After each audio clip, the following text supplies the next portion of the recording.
In this video, you will learn how to perform the independence test.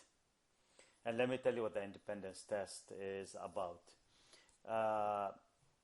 You take two variables and you want to check if the two variables are related or not related, independent or dependent. Let me show you an example, and I'm going to walk you through the steps of doing this using critical values and then using the p-value approach.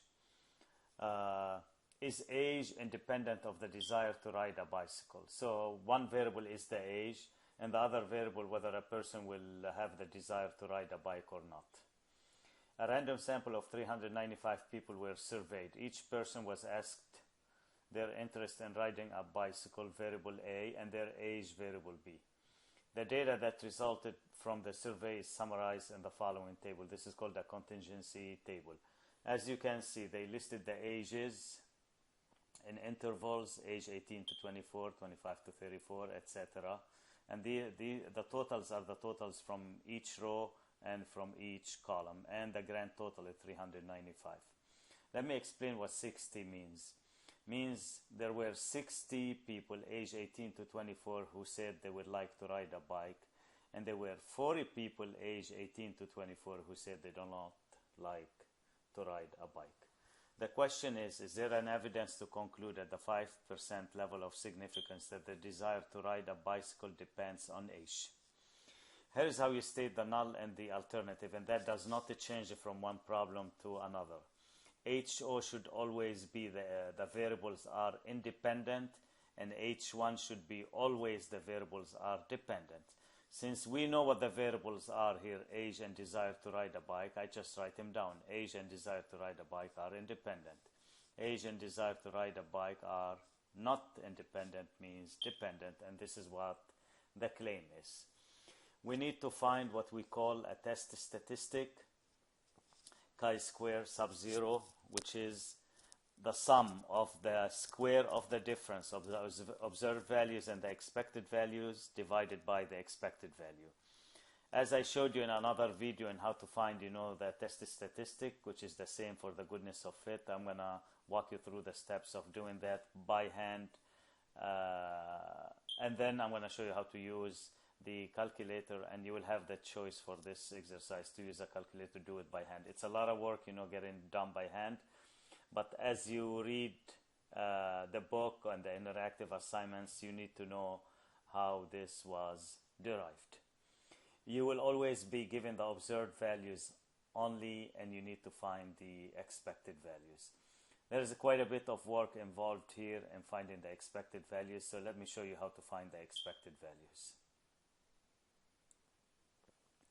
How many values do I have here? I have 1, 2, 3, 4, 5, 6, 7, 8 values. We don't count the totals. These are totals. They're not the variables. So let me show you how to find the expected value of the value 60 here.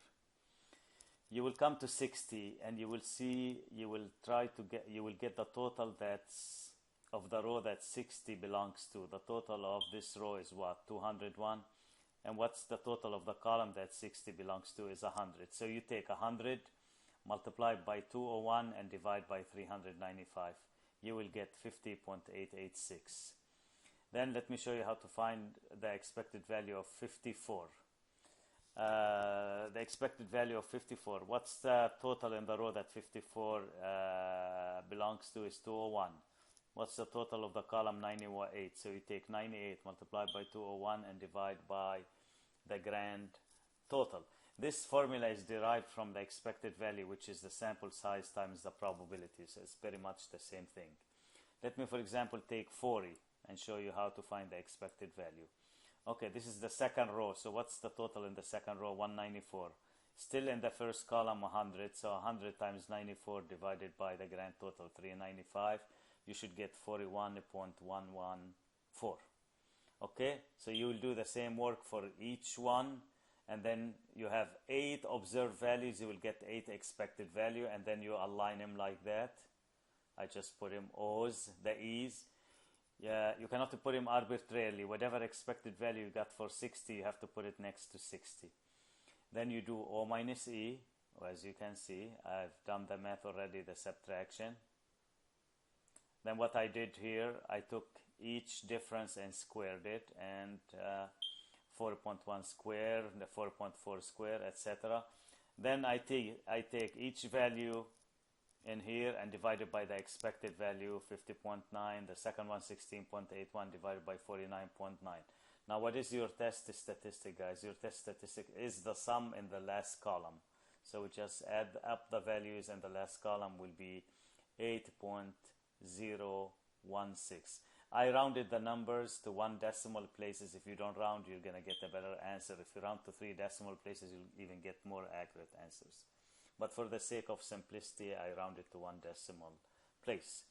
Now, how do we make a decision? Let me show you how to make a decision to reject or fail to reject HO.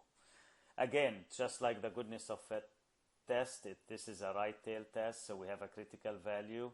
You have a rejection region on the right, and I need to find the critical value. Why do we need to find the critical value? Because I want to see if my test statistic 8.016 falls in the rejection region or the fail to reject HO region. So let me show you how to find the critical value using table 8.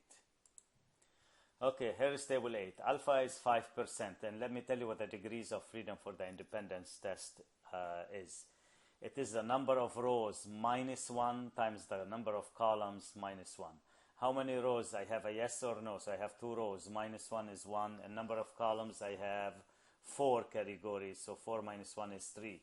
So 3 times 1 is 3, your degrees of freedom of 3. So you'll be looking at, let me show you here, at 0.05 and 3. Can you see the value here? So 0.05 and 3. It's going to be what? The third one? 7.815. Okay, so it is 7.815. Try it by yourself just to make sure that you get the right value.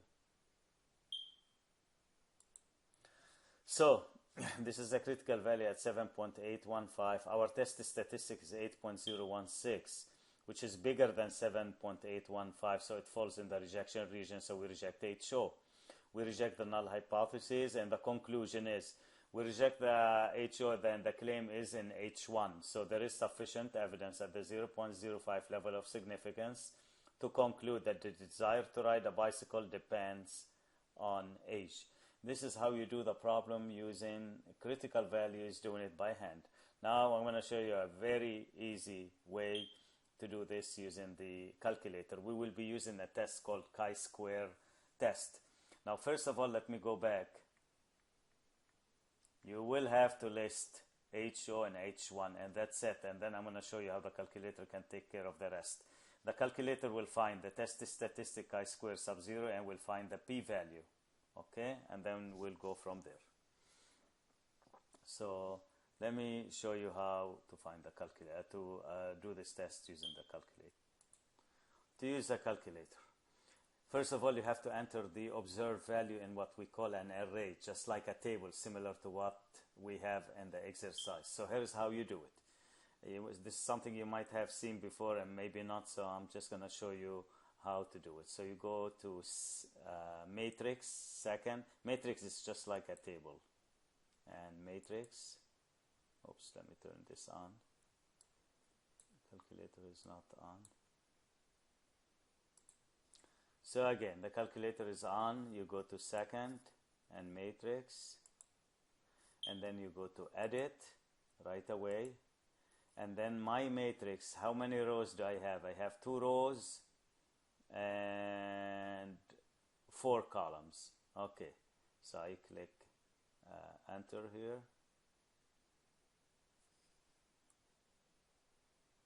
and then 2 by 4. It's been selected. If you don't see 2 by 4, just make sure to type 2 by 4. And now I'm going to enter the values in there. So I have 60. The next value is 54. The next one is 46. And let me move the calculator a little bit to see the next one. 41, you have to go like that, exactly as they show in the table. And then the next one is a 40, 44. Let me move the calculator a little bit so I can see the rest. 53 and 57.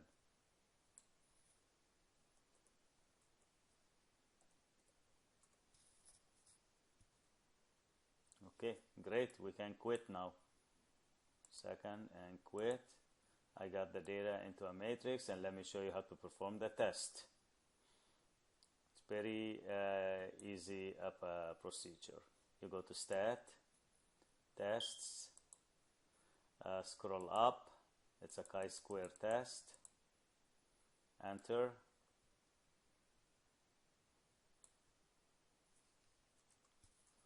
Okay. It says observe values in A. That's all you need. You don't need to worry about the expected values because the calculator is going to do that for you. Only the observe for the independence test. You don't worry about the degrees of freedom. The calculator will pick it up. You just go to calculate. And here you go. Do you see the test statistic? Mine turned out to be 8.016. Why this is 8.006? Because I rounded to one decimal place. The calculator didn't round. That's why the calculator answer is more accurate. So just be very careful and follow directions if you're doing this work online. P-value, as you can see, it's a 0.0458, which is less than 5%. And what's your decision if the p-value is less than alpha? You reject HO. You reject HO, and the claim is in H1, so you conclude that there is enough evidence at the 5% level of significance to conclude that age and the desire to ride a bike are related, are not independent, or are dependent. This is how we perform the test on the calculator. So again, you enter the observed values into a matrix and you go and run a chi-square test. No need to worry about expected values. And indeed, most of the work is about just calculating the expected values. It takes a lot of time to do that, but with the calculator will do that for you. Okay, so if you want to see the expected value that the calculator did in matrix B, let me show you. Go to second matrix. I'm just going to go to B and press enter. I'm going to show you the expected values are already there. There you go. There you go. Scroll right and left, you will see them. Now if I take you here to mode, let me show you something else. And let's say I want my answers to one decimal place. Enter. I'm going to quit. And quit. I'm going to take you back. I press enter for the matrix, and now you can see the matrix has changed. It's only displaying one decimal place, and that's easy to read now, as you can see here. With the arrow you can see the rest of them.